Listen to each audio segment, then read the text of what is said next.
up, we have our speaker, Nicola Hamilton. Welcome, Nicola, longtime community member of Creative Mornings. Nicola is a creative here in Toronto, an award-winning editorial designer for over a decade or more. She's been art directing, designing magazines, worked on publications like The Grid, Chatelaine, Air Canada's En Route, the University of Toronto magazine, Best Health, just to name a few.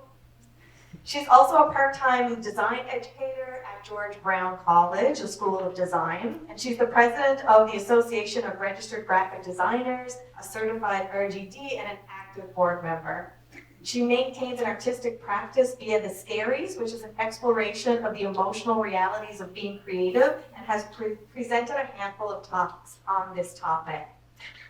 In July of 2022, so just this past year, Nicola opened Issues Magazine Shop, which the pop-up is out front, as I mentioned earlier, and it's a retailer of independent magazines from around the world, located here in Toronto's West End. Issues exists to celebrate the people and projects keeping print alive. She took her love of magazine to a whole new level by opening up this brick and mortar.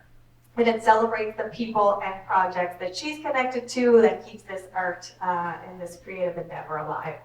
So Issues is a gathering place for magazine lovers.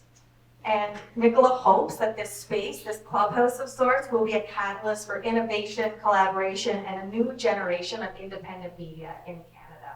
Excited to hear Nicola's thoughts on keeping print alive and its intersections with the exploration of touch. So welcome, Nicola.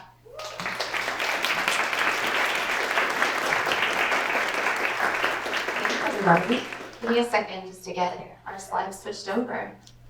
This is so thrilling for me. I've been coming to Creative Mornings for a very, very long time, and it brings me so much joy to see this many people jammed into a space this early in the morning again. It's so wonderful. This community is incredible. Love it so much. Okay. No, I'm good. Let me drive.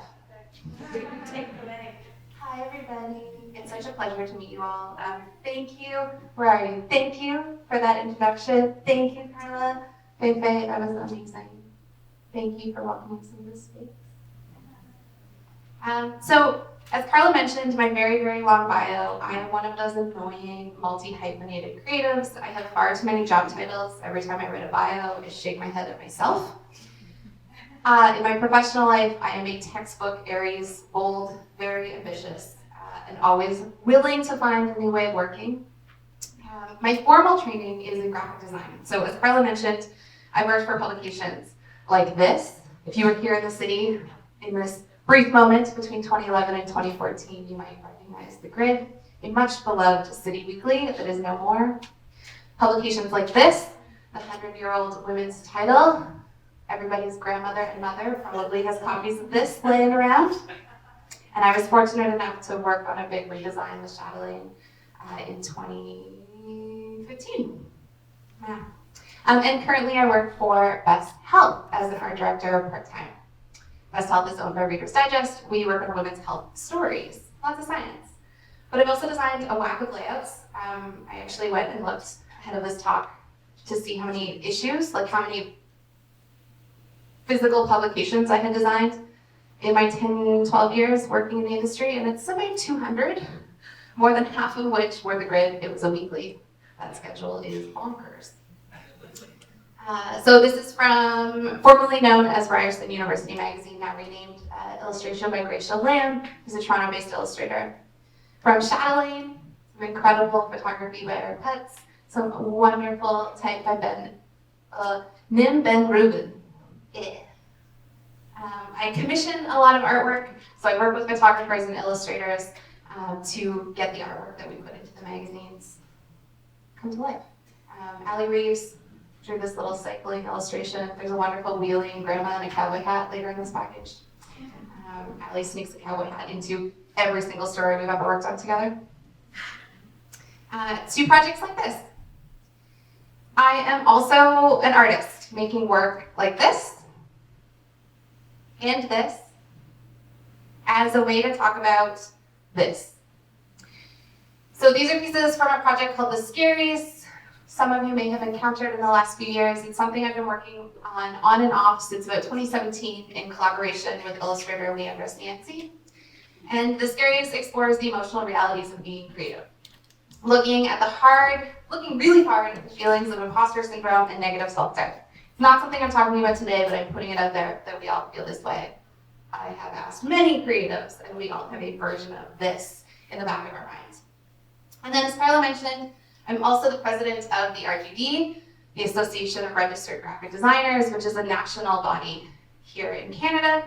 And that just means that I advocate on behalf of Canada's design community. I help organize events like this one, Design Thinkers, which happens in Vancouver and Toronto once a year. That's me on stage. Going back to these in person was like mildly terrifying. That's Saggy Habib, he's kind of a big deal brand designer. And interviewing them terrifies me.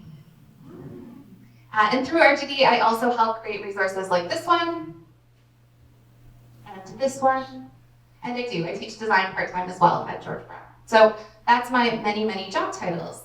And because I'm bananas, in July of 2020, I also became a small business owner. So this is Issues Magazine Shop. We're a retailer of independent magazines from around the world. We sell titles like this one, and this one, and this, just to keep the Beyonce thing rolling, wherever fake they win. That's the launch. And we also sell titles you might recognize, like this one, or this one. So Issues exists to support the people and projects keeping print alive. So that means we're supporting the folks who are making the magazines, the writers, the photographers, the illustrators, the designers, the publishers, and we are trying to look at the business of making magazines as well. So when Creative Mornings reached out and asked me to speak, at first I freaked out because this is a wild opportunity, and I feel massive amounts of imposter syndrome right now. They told me that the theme was touch, and I knew immediately what I wanted to talk about. I want to make this case. This talk is about the persistence of print in spite of the narrative we've been told. A narrative I think we've been fed falsely.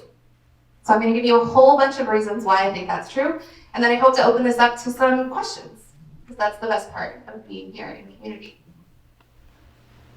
Okay, I want to start this with, be honest, no judgment. Hands up if you think print is dead.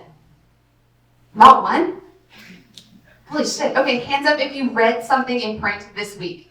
Physical paper in your hand. All right, well, point one, made. Yay. Amazing. This is the first time I'm giving this talk, so I wasn't sure how that was going to go. You made it very easy. Okay, hopefully the sound is working here.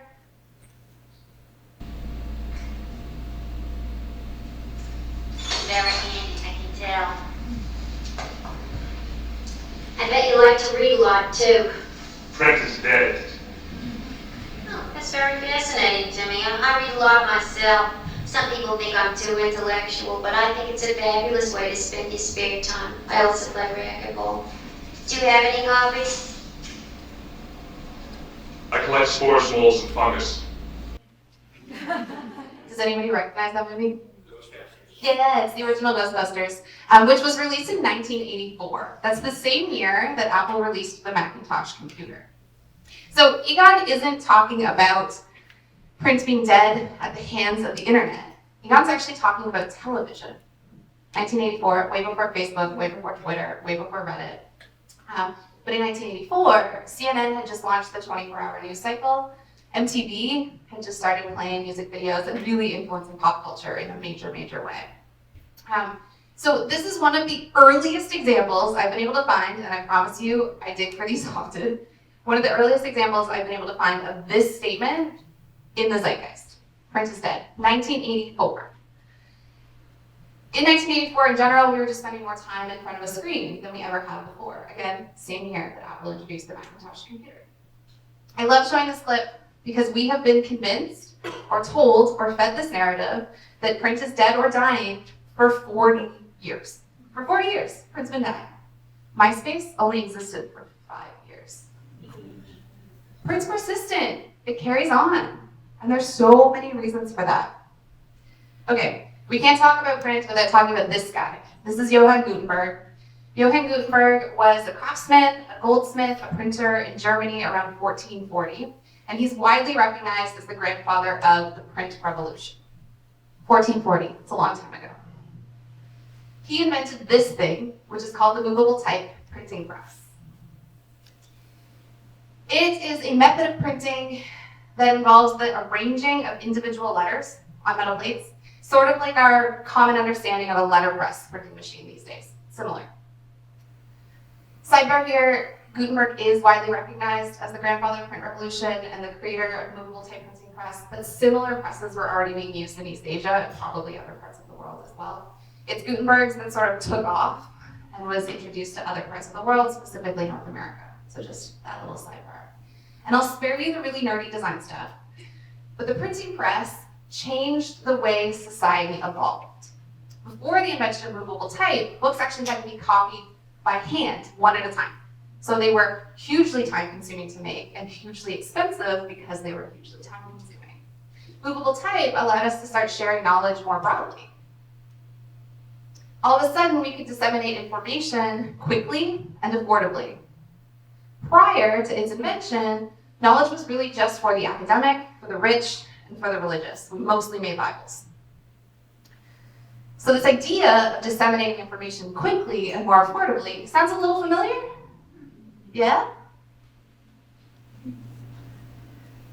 And like all innovation, there's always a downside. So every time we introduce something that changes society, there's an upside and a downside.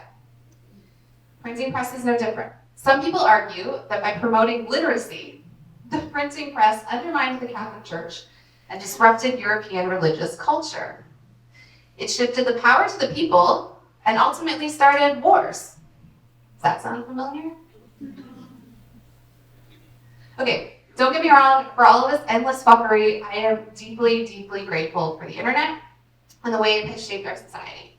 But I think it's important to understand the cultural parallels between printing and the internet. And to remember that printing's been around since 1440. The internet has not been. That's point 2. Point 3.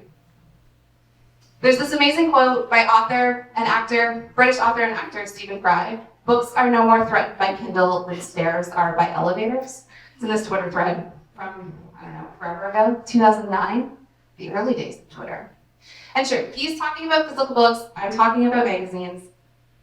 But innovation doesn't need to mean we abandon the thing that came before it that made that innovation possible, right? Stairs have been here for eons. The elevator was only invented 150 years ago. About the same time as escalators, which surprised me, was those two things arrived at the same time. Who knows? The idea of print dying at the hands of the internet is so silly and short-sighted. We need stairs, because sometimes elevators don't work. We need books, because sometimes the internet fails us. Stairs are pretty reliable. The internet, not so much. Okay, we're gonna talk about our brains for a minute and the neuroscience. This is like one of my favorite parts. This blows my mind every single time. I'm gonna stand over here so I don't get the facts wrong. But someone went to the trouble of reviewing a whole bunch of research, over 150 papers and books on the topic of reading on print versus reading on screen. Some of their findings are the stuff we'd expect. So, reading on paper is slower and deeper. It's more widely associated with analysis and reflection. When we read on screen, we're reading in what researchers call scanning mode.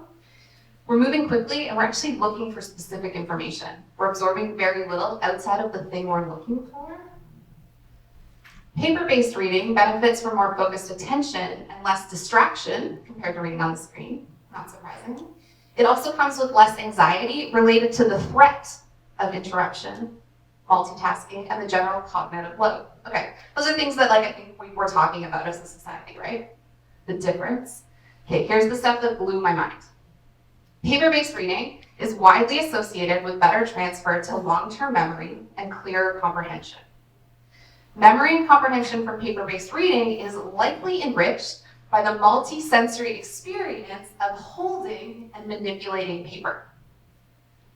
Handling that physical object has a sensory input, A psychological understanding of realness, holding it, is important. That can't be replicated by a screen. Okay, but why? How come? Okay, so your environment and your position within that environment, as affected by the physicality of this book or magazine or newspaper that you're reading, is part of that sensory input. In other words, committing an idea to memory requires more than one sensory input. So sight, of course, what we're reading, but also hearing, smell, taste, and the most relevant here, touch. We need more than one sense in order to remember something. Think about the last time you had to access a fact, that idea of a memory palace, right? It's not the actual information you access. It's often, oh, I read that book sitting on the beach, wherever. Oh, I was wearing that cozy sweater. It was that nice Sunday morning. It was snowing outside. We remember so much more about that moment than the actual information we're trying to access. It's part of the reason it's harder to remember details we read on a screen. It blew my mind. I don't know about you. Wild. Okay, some numbers into point whatever, because I've forgotten how many points I'm making here. 66% of Canadians are still accessing and reading magazine content regularly. That number is much higher in this room, apparently. Amazing. My people. And 44% of those folks are still reading in print exclusively. Those are numbers from last year. These are Canadian numbers from last year. Okay, so then I was like, okay, well, what about the States, right? So much of our understanding of what happens in North America comes from our pals in the South. Okay, these are the number of magazine readers in the United States from 2012 to 2020. It's basically unchanged. That's a pretty consistent amount of people. Hanging out around 220 million, which is roughly 66% of the American population. Isn't that wild? They're the same. Two different sources, two different statistics websites. And this is, as of 2017, these numbers start to include digital publications, but digital magazines. They call them digital editions, and I couldn't quite figure out if that meant things that call themselves magazines that are just websites or things that put out digital editions. My guess is it's the digital editions one, so a magazine on an iPad or being able to access it on an issue. That's my guess. But I don't know that for sure. But unchanged in the States since 2012. 10 years. Okay, and we're seeing magazines shutter, they move to online. That sucks, it hurts me every single time. But we're also seeing an influx of new titles. And looking at the statistics, the numbers of magazines in the States has also gone unchanged since 2008. That was the year of the financial crisis. That's kind of wild. So they're hanging out around 7,000, 7,500. These are print consumer magazines, print publications. These surprise me every single time I see them. Okay, this is Samir Husni, also known as Mr. Magazine. He's a huge print lover. And Samir actually tracks trends in the States for us. Last year, he reported 122 new print magazines launched in the States. That's double what launched in 2020. And the numbers come down to about 74 titles for this year, or 2022, last year, I guess. Likely due to supply chain issues, a paper shortage, and the general cost of inflation. We still saw 74 new print titles. Print's dead, right? So Samir acknowledges that those numbers are nowhere near as high as the early days of the internet. 473 new titles in 2004 is the number that he flags. I don't know what happened in 2004, but it corrected itself for a few years. Print is so resilient, and it might have something to do with how long it's been around. Okay, so when Samir tracks these new titles that are popping up, he also makes a note that the things we're seeing are different. Consumer magazines have changed dramatically. The magazines we're seeing succeed today are largely niche publications. They have much lower frequencies, so they're not coming out every month or every week. They're coming out quarterly, annually, sometimes at random schedules because people do them on the side of something else. But they're things that really think about their physicality. They're meant to be saved, they're meant to be kept, they're meant to be collected. Magazine readers actually keep 33% of their magazines that they get. That's like 1 in 3 they keep put on a shelf. I love that number so much.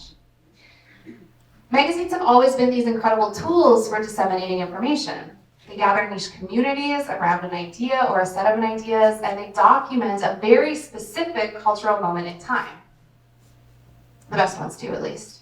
So I'm going to share a couple of my favorite publications, their very specific niche. And then, after this, I want to let you go touch them and hold them and revel in their physicality. Okay, this is Ink. We don't have this for sale because it's sold out everywhere. Ink was founded by art director Matt Willey and editor Dan Crow. Matt and Dan have made a handful of publications together. Currently, Matt was at the New York Times Magazine for a while. They made Port Magazine, they made Avant, they've made a bunch. In order to launch this project, they raised £175,000 on Kickstarter. It's a lot of money. And I'd argue this is one of the most exciting launches in the last 10 years. Like, this is thrilling. It's a literary magazine, comes out annually, and it's dedicated to extraordinary new writing. That's kind of their tagline. Its goal is to document what Matt and Dan believe will be an era-defining decade. They launched this project pre-pandemic, so they did not know how era-defining it was going to be. This magazine will never run any advertising. There will never be a web version. They'll only ever publish 10 issues, and by 2030, it'll be gone forever. Its first issue was released in late 2021. Yes, we're still waiting for issue 2. Independent magazines are on a timeline all their own. But it's huge. This thing really revels in its physicality and its printed product. They thought about the size of it. It's huge, but not unwieldy. You can still open it without the pages flopping.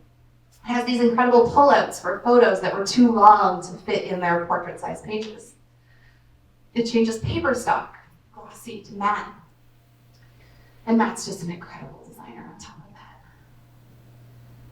The list of contributors is bananas. Margaret Atwood, Joyce Carol Oates, Ocean Vuong, Gia Tolentino, and so many more. It's so good. Now, this thing is also an investment. So the thing about print is that it's also gotten so much more expensive. This thing rings in over $100. It's huge. I'd say it's worth it. If you get a chance to hold one of these, do it. They're beautiful. Okay, another one. This one, more about the idea of sort of rallying community, disseminating information around a niche set of ideas. This is El Haya. It's published out of Beirut, Lebanon. It launched last year. Publishes literary and visual works on the interests and strife of women in Southwest Asia and North Africa. So places where women's rights haven't really been realized or are in immediate danger. It's actually quite dangerous for them to publish this publication. And their business operates on this sort of wild model where it gets printed out of country and it gets distributed out of country so that they're not doing things in a way that could be dangerous to them. Their first issue explored the idea of agency, social agency, political agency, bodily agency. And their second issue zoomed in on this idea of bodies, exploring pleasure, the relationship between our bodies and the land, touch, if you will. It's published in both English and Arabic, and the way they intertwine the two languages is really beautiful. It's worth taking a look at. We don't have this one here. It was supposed to come. It's coming today. It's been out of stock for a while, but we're getting some issues back at the shop. So if it's interesting to you, swing by later today and we'll have some. Just not quite in time for 8 o'clock this morning. This is one of my favorite publications ever. This is MacGuffin. It takes new publications a couple of issues to sort of hone their art and editorial, to sort of marry them together often. We can usually tell when a new independent title launches if it was started by a designer. The design will be good, the words will be not so good. Or a writer. The writing will be outstanding and the design a little lackluster. Not this one. This one landed in 2015, fully baked. Just like, here it is, it's done and perfect. Still perfect. It's a design and craft magazine. The life of things. Like the MacGuffins and Alfred Hitchcock films, MacGuffin is interested in not the main characters, but the inanimate objects that set a story in motion. So basically they take an object, the chain, the trousers, they've done the cabinet, the ball, the bottle. They take an inanimate object and they look at it from as many angles as they can. They take like 200 plus pages to look at these inanimate objects, these things we probably don't pay a lot of attention to. It's one of the most well-researched publications I've ever seen. And picking it up, doesn't matter where you open this thing to, you will learn something fascinating. I love this one. You're surprised. Every single time you turn the page, it's an utter delight. Also exists in print only. And then on more stories of representation, this is Oso. This is published out of New York by magazine designer and art director Rob Hewitt. When Rob's daughter was 7, she took up skateboarding. And Rob started noticing how sort of bummed out she got, how her enthusiasm dampened the more she was exposed to the male-dominated skateboarding scene. And so he started Oso in 2019 as a way to amp her up again, which is just the cutest origin story in the world. And today, Oso celebrates the global female skateboarding scene, one that is very, very, very much dominated by very charismatic, very young women and non-binary folks. And they get to see themselves represented in this beautiful print product. I think he's at issue, the one on the right is the most recent. He's at like issue 8 now, 7, 8. Pretty incredible. And that's just four of the hundreds of independent titles that we carry at issues. The best magazines revel in their physical self. They really do. And it's probably why the bulk of millennials, also from these statistic websites where they do these big studies, bulk of millennials aged 25 to 40 say that even in a digital age, they love the touch and feel of a print magazine. Lots of nods. Brad is nodding. Makes me very happy. And I think part of that is not something that your typical magazine reader understands why. So the neuroscience, for sure, the length of time it's existed, our familiarity with print, but also magazine teams think intensely about their final product, intensely. They consider the way the reader moves through an issue, which stories you'll encounter when, how those stories will make you feel in that moment or make you think in that moment, what questions you might have when you encounter those stories. They consider where and when their reader's actually going to hold that publication. Are you going to read it on a Sunday morning on the couch? Can it be big? Will you have a coffee table in front of you to really open them and get close to? Or does it need to be smaller because you're going to read it in transit, stuff it in your bag, and you need to pick it up later? Then they'll introduce a whole bunch of entry points, places to start and stop. Online, we not only lose that physical vessel, so that thing we can hold that helps our brains understand that it's real, but we also lose the experience. Content is no longer curated with the reader's cognitive and emotional state in mind. We call that pacing in magazine land, like how we think about, how'd you feel reading that story? Do we need to introduce something lighter? Because that was a real drag. All of a sudden on the internet, you're coming to things, fragments of things online, totally out of order, often missing important pieces of it, because that's the nature of how we share things on the internet, in fragments. Often they're surrounded by other lists of stories, distractions, which fuels our anxiety. Think of those like recently added, or related, or most read lists. They're picked for you by algorithms, not by actual people, letting the computers tell you what to read. I get a little anxious just thinking about reading on the computer, if I'm being honest. But my hope, as Carla mentioned, is that issues can become a catalyst. It's already turned into a bit of a clubhouse for magazine folks, but a catalyst for a new generation of independent Canadian media. Physical things that we can touch and flick through. Because print isn't dead. It may not be as central to our media diet as it once was, but it's still really important to the landscape and for our brains. So much so. Thanks, folks.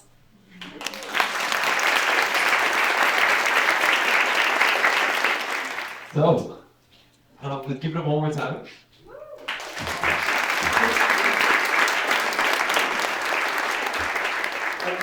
Q&A sesh. My favorite. Anyone out in the audience? Oh yeah, that's a little morning show. Happy. Anyone in the audience have any questions? Oh, in the back. Hi, thanks for the talk. I was just wondering, why did you choose to focus your business in magazines over books? Question was, why did you choose to focus your business on magazines over books? That's such a good question. I think careers only make sense in the rearview mirror. Like, you don't really know where you're going until you've been there and gone to the next thing. Because my training is as a graphic designer, graphic design is more predominant in magazines than in your traditional sort of fiction book.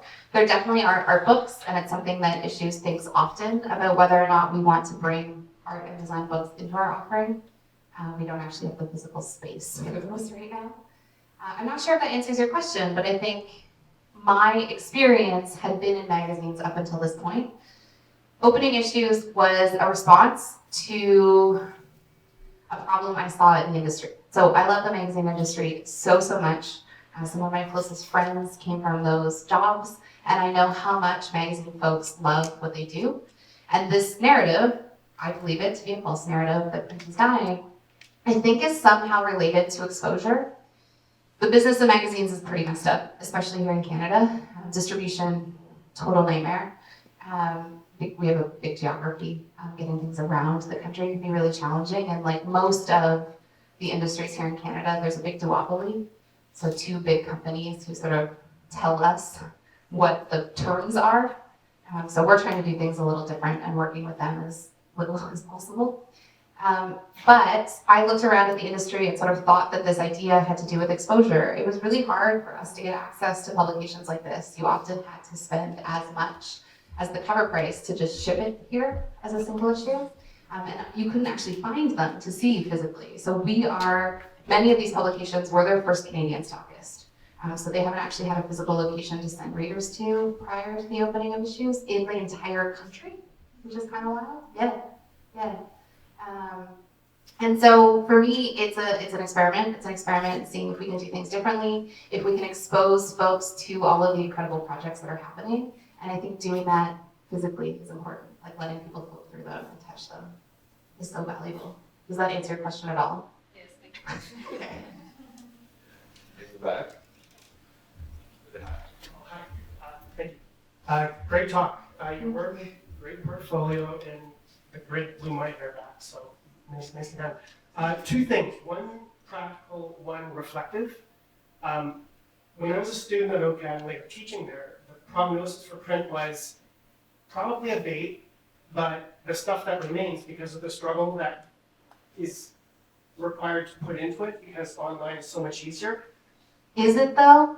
Well, that was the prognosis, right? But my question would be that the struggle aligned to print would overall increase the power, the scope, and the design of print. And I'm just wondering what you think about that. And you touched on that a bit.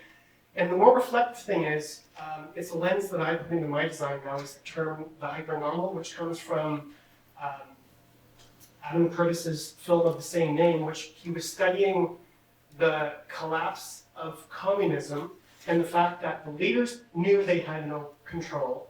The people they were governing knew that the people had no control, and the leaders knew this. And it all stemmed from this idea that nobody had any idea beyond what communism was. And I'm just wondering, could print be framed around the notion of the hypernormal in order to keep it progressing? Meaning that, and I'm referring more here to the funding models. You mentioned a couple, but they are problematic, and I'm just wondering if you see some really interesting things over the horizon that might bring in a new era of print publications. Okay. Take me back to your first question. Don't give that microphone away. Oh. Take me back to your first question because answering your second one in my mind. Your first question was? The practical. So like what the landscape of print design, is it better, worse? Oh, great. Okay. So when I encounter that question, I think that you're right, that the energy that goes into making a printed product is more than the energy that goes into putting something on the internet, just by nature of you have to send it to a printer, and then that printer needs to print it, and then the printer needs to send it to you, and then you need to distribute it. So if at some point you fucked it up and did something really bad, it's a lot harder and more expensive to take it back. So by nature of a printed product, we put more care into putting it out there in the first place. So printed magazines still have copy editors and fact checkers, where the internet, we can throw something up, change it, take it down, and pretend it never happened, which, I don't know, good and bad, I guess. I will also argue that making creative things on the internet is as much work as making creative things in print, right? Like, you don't just develop a website out of nowhere. Shopify has thousands of people who are working to make it easy for us to just throw a website up, right? Okay, and then your second question is, Are there ways to reframe the idea of print as more powerful? Is that sort of where you're going with that question? Well, maybe to get around the sticky aspects of current funding models, which Yeah. again, right, problematic. Great, and you're asking if I can see anything that might change those funding models or alter them in any Yeah, what's way? grabbed your attention in terms of how publications are staying together? Yeah, I mean, okay, so again, we're in Canada where things tend to be duopolies, where we have two large corporations that, the Bell and Rogers of it all. Distribution has that. So there are two large distributors here in Canada, and distributors take a massive cut, and they're one of the only ways that publications made here in Canada can get their publications out of the country, or distributed across the country. So distribution is something that Issues is actively working on with some of our European distributing partners. So we actually work with 8 different distributors, plus directly with the publishers themselves in a lot of instances. And so we're just constantly questioning that model. I'm trying to find ways. We actually do a ton of printing of magazines here in Canada on our west coast, so there's some interesting relationships forming, or that I'm trying to force into existence. That one. And then funding is such a fascinating thing. So if you're a literary or a fine art magazine here in Canada, you can apply for grants. You can access funding. If you are not a literary or fine arts publication, or you can't figure out how to sort of wedge your project into that definition, there's not a lot of money to be had. We do have massive grants, the Canadian Periodical Fund, which actually funds most of our commercial consumer magazines, the big ones, like the Chatelaines and the Macleans and the Toronto Life. They get a lot of money from the Canadian Periodical Fund. You need to publish 2 issues every calendar year. You need to have already published 2 issues in order to apply. It costs a minimum of $40,000 to produce an issue of a magazine. So in order to access that funding, you need to fork out $80,000 plus write a grant and get accepted. That's kind of wild. So we've seen a lot of publications, grassroots publications pop up, like a lot of these things get made. They kickstart for funding, they build communities and Patreons and newsletters, and then gather the funds to print something. Lots of things are self-published initially, and then we're seeing funding models change. So there's some really interesting stuff happening in independent magazine land. We sort of didn't touch on it here, but the idea of print advertising going away. It hasn't, it's just changed, and we've been fed this narrative that print is dead, so advertisers are scared of it. There's actually better recall for printed advertisements and more desirability associated with a printed ad than online. Fascinating. But lots of advertisers, instead of taking out single page ads in a bunch of magazines, will choose to fund an entire magazine. The sort of most famous one in the zeitgeist right now is Bottega Veneta, the fashion house. They brought back Butt magazine, which is a gay magazine that has been on a 10-year hiatus. It has a massive community. I would tell you that when our shipment came in, the gays turned up. There were some very good outfits that day. But we sold out of our 60 copies in 3 days. But Bottega Veneta has agreed to pay for that magazine. So they pay to produce it, they pay the team to make it for the foreseeable future. And they don't actually have a ton of say in what goes in the publication, they just have an ad on the back. That's it. And I guess the press that they did this thing, right? This good thing for the community. So we're seeing those models change too. So there's sort of a lot happening. I don't know where it goes. All I know is that I'm determined to change it. There's one more question. Oh, Tristan? All right. What do you got for me, friend? So since print isn't dead, I'm curious what you think some of the innovations that are going to happen in the future, or maybe things that you want to see or excited to see in the industry going forward. Yeah. My primary goal, Issue's primary goal, is more Canadian independent media. More Canadian independent print media, specifically. I want to see the funding change. I want to see startup grants available for publications. I don't know how to do that, but I'm working on it. And then I think I just want to see more things that sort of revel in that printed product. Again, from publications, there's such incredible ways to shine light on niche communities, to gather people together, and to let people sort of see themselves in something physical and real that exists in the world. Does that kind of answer your question? Thanks, Kristen. Well, there's a bunch more, but we're probably out of time. Hey. Yeah. All right. Actually, one question for me is, so you mentioned that over, I forgot years, but over a period of time, several publications that are popping up. So is there like this thing that like kind of ties into the theme of what Faith was saying, like just doing it? Is that like truly like a thing that has kind of translated over to print? What is like how did these things? Okay, so yes, everything Faith said, I feel like I was yelling in my head, yes, yeah, that, just do the thing. That's the Aries in me for sure. I've just done too many things in my life. But I think that as creatives,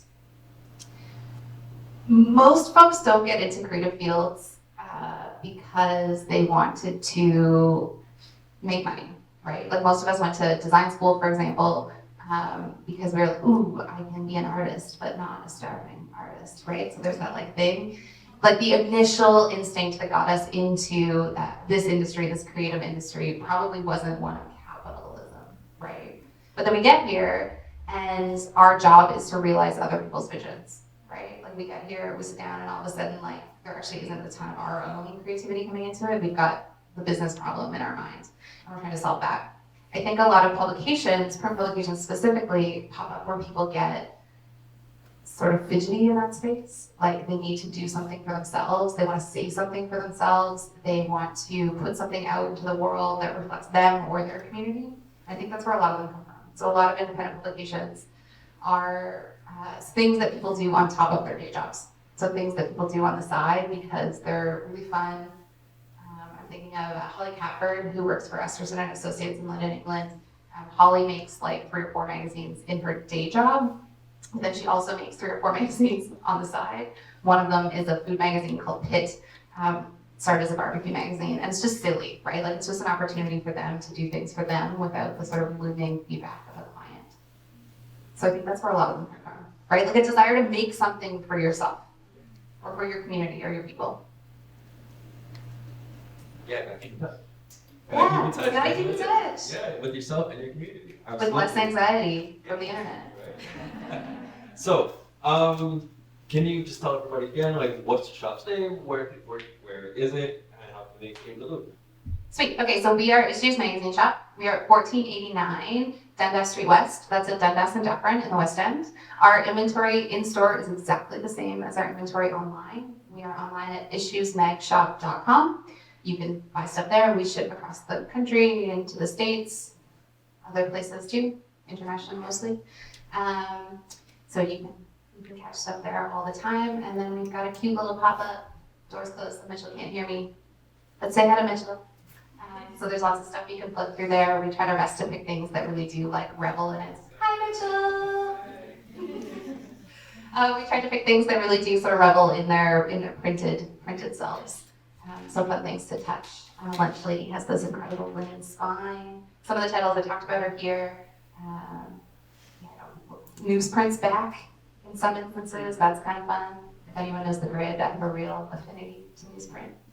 And it's terribleness. Awesome. Thank you so much. Thank you.